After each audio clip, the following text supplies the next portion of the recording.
হাসছিলেন, shooting করছিলেন, আর কয়েকটা shot বাকি ছিল। কিন্তু কে জানতো সেই শটই হয়ে যাবে জীবনের শেষ দৃশ্য। টলিপাড়ায় নেমে এসেছে গভীর শোক। আমাদের সবার প্রিয় অভিনেতা রাহুল অরুণোদয় ব্যানার্জি আর আমাদের মধ্যে নেই। রবিবার একেবারে স্বাভাবিক দিন। দীঘার কাছে তালসারিতে চলছিল শুটিং। সবাই ব্যস্ত, আলো, ক্যামেরা, অ্যাকশন, হাসি, আড্ডা, কাজ সবই চলছিল নিয়ম মতো। শুটিং শেষের পর রাহুল বলছিলেন, আমি আর কয়েকটা শট দিয়ে আসছি। তারপর তিনি নামলেন জলে। কেউ ভাবেনি এই নামাটাই হয়ে যাবে চিরবিদায়। হঠাৎই শোনা যায় চিৎকার, রাহুলদা ডুবে যাচ্ছে। চারিদিকে হুড়োহুড়ি, মানুষ ছুটছে, কেউ জলে নামছে। কিন্তু সময় যেন থেমে গিয়েছিল। অনেকক্ষণ পর তাকে তুলে আনা হয়। তখনও নাকি প্রাণ ছিল, কিন্তু হাসপাতালে পৌঁছানোর আগেই সব শেষ। সহকর্মীরা বিশ্বাসই করতে পারছেন না। রুদ্রনীল ঘোষ ভেঙে পড়ে বলেছেন, ও শুধু সহ অভিনেতা ছিল না, আমার ভাইয়ের মতো ছিল। ভাবুন তো, কয়েক ঘন্টা আগেও যে মানুষটা আপনার পাশে দাঁড়িয়ে হাসছিল, হঠাৎই সে আর নেই। এই শূন্যতা, এই যন্ত্রণা কথায় বোঝানো যায় না।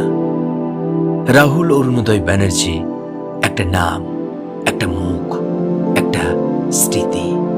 চিরদিনই তুমি যে আমার ছবির সেই ভালোবাসা, সেই অভিনয় আজও মানুষের মধ্যে বেঁচে আছে।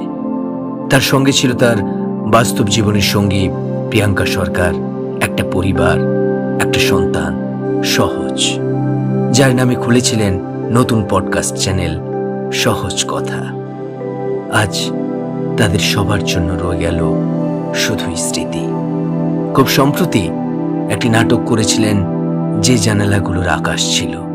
সেই নাটকে একই ঘটনা, অর্থাৎ তিনি অল্প বয়সে মারা যাবেন। সেই নাটকের কথা যে এত দ্রুত বাস্তব হয়ে যাবে কেউ ভেবে উঠতে পারেনি।